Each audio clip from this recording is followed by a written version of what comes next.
बिस्मिल्लाहिर्रहमानिर्रहीम। बिस्मिल्लाहिर्रहमानिर्रहीम। अस्सलाम वालेकुम, मरहबा। फूड फनगामा में बहुत बहुत खुश आमदीद। फूड फनगामा है फ़न एंड टेस्ट का ख़जाना, जहां बनती है नई नई रेसिपीज़ आपके लिए रोज़ाना। आज हम आपके साथ शेयर करने जा रहे हैं बेसन की रोटी की रेसिपी। तो बेसन की ये रोटी बहुत ही मज़े की बनकर तैयार होती है और बहुत ही आसान रेसिपी शेयर करने जा रहे हैं हम आपके साथ। स्टार्ट करते हैं रेसिपी को। एक बाउल में हम शामिल करेंगे 2 कप बेसन का आटा, जिसे बहुत ही अच्छे से हमने छान लिया था।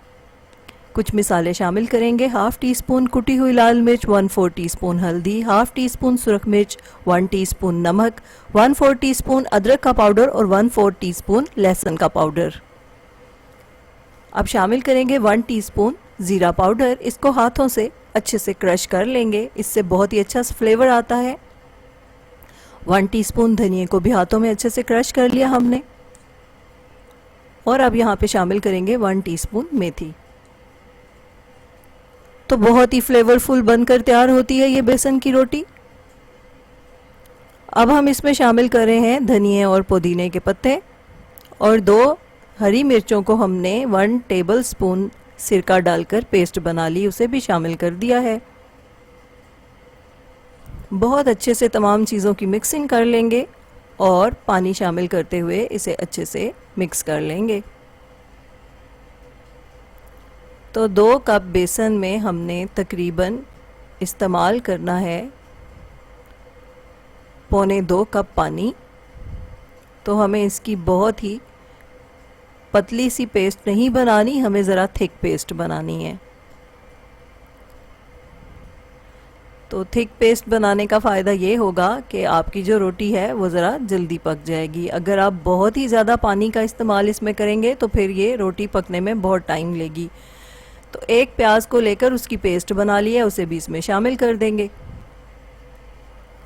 तो इस तरह तमाम चीज़ों का फ्लेवर इस रोटी का लुत्फ़ दोबाला कर देगा। तो आज बहुत अच्छे बादल आए हुए हैं, बारिश हो रही है हमारे इलाके में। आपके इलाके में हो रही है या नहीं, हमें कमेंट बॉक्स में ज़रूर बताइएगा। बहुत अच्छे से हमारी ये पेस्ट तैयार हो गई है। अब हम चलते हैं रोटी बनाने की तरफ। तो तवे को हमने हल्का सा गर्म कर लिया है। तो तवा बहुत ज़्यादा गर्म नहीं होना चाहिए, और रोटी डालने से पहले इसको अच्छे से पेस्ट को मिक्स कर लें और इस तरह से फैला देंगे तवे के ऊपर आहिस्ता आहिस्ता हल्के हाथों से। तो जितनी पतली बनानी है आप उतना ही रोटी को फैला लें। थोड़ा सा घी हमने शामिल किया है, अगर आप चाहें तो घी ना शामिल करें। अगर आप डाइटिंग कर रहे हैं या आपको ये रोटी इसलिए बनानी है क्योंकि आप गंदम की रोटी अवॉइड करना चाहते हैं, तो फिर आप घी का इस्तेमाल ना करें। तो ये रोटी वज़न कम करने में भी बड़ी ज़बरदस्त फ़ायदा देती है, क्योंकि इसमें चनों का ये आटा है, और चने जो हैं वो वैसे ही हर लिहाज से बहुत मुफीद हैं। और जो लोग डाइटिंग करते हैं उनकी ग़ज़ा में बहुत ज़्यादा चने का इस्तेमाल सही रहता है। तो आप चने की सलाद भी इस्तेमाल करें, और साथ में अगर आपका रोटी खाने को दिल चाहे तो आप ये रोटी बनाकर खाएं। तो ये बहुत ही मज़े की रोटी है, और ये पकोड़ों से भी ज़्यादा मज़े की बनकर तैयार होती है। और आप इसको वैसे भी बनाकर एंजॉय कर सकते हैं। ये बच्चों और बड़ों सबको बहुत ही ज़्यादा पसंद आती है। तो जब बादल बने हुए हों और मौसम अच्छा हो तो सब पकोड़ों की फरमाइश करते हैं। तो पकोड़ों में तो अच्छा खासा टाइम जो है वो लग जाता है बनने में, लेकिन ये रोटी बहुत जल्दी तैयार हो जाती है। तो ये तकरीबन 1-1.5 मिनट में आपकी एक रोटी बनकर तैयार होती है। यहाँ पर आपने कुछ बातों का ख्याल रखना है। आंच आपकी बहुत ज़्यादा तेज़ भी नहीं होनी चाहिए और बहुत ज़्यादा हल्की भी नहीं होनी चाहिए।